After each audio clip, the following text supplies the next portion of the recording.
গণভোটের পক্ষে উপজেলা প্রশাসন কনসার্ট করেছে, সরকার বিভিন্ন জায়গায় বিলবোর্ড ঝুলিয়ে দিয়েছে। ডক্টর ইউনূস তার ভাষণে বলেছে দেশের চাবি এখন আপনার হাতে। অর্থাৎ আগামীতে বাংলাদেশের ভবিষ্যৎ কিভাবে নির্ধারিত হবে, কাদেরকে আপনারা নেতৃত্বে বসাবেন, সেই চাবি এখন আপনাদের হাতে। চাবি যেইভাবে ঘুরাবেন তালা সেইভাবে ঘুরবে, অর্থাৎ নেতৃত্ব সেইভাবে প্রতিষ্ঠিত হবে।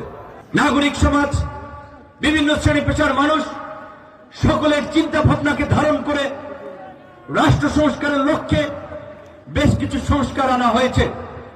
আগামীতে গণতন্ত্রের প্রাতিষ্ঠানিক রূপ দান করা, ভারসাম্যপূর্ণ সংসদের জন্য দ্বিকক্ষ বিশিষ্ট সংসদ, যদিও এটি বেগম খালেদা জিয়া 2016 সালে তার ভিশন 2031 বলেছিলেন। আমাদের দল প্রতিষ্ঠার সময় 2021 সালে আমরা বলেছিলাম দ্বিকক্ষ বিশিষ্ট পার্লামেন্ট হবে, প্রধানমন্ত্রী রাষ্ট্রপতির ক্ষমতার ভারসাম্য আনয়ন হবে।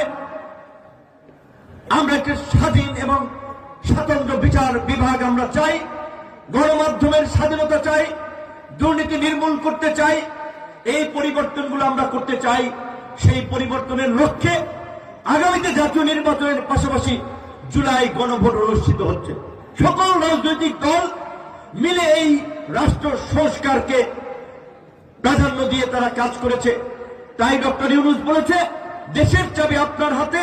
যেহেতু প্রার্থীরা তাদের নিজস্ব প্রচার প্রচারণা নিয়ে ব্যস্ত থাকবে, তাই সরকারি ব্যবস্থায়, সরকারি অর্থায়নে গণভোটের পক্ষে প্রচার প্রচারণা চলছে।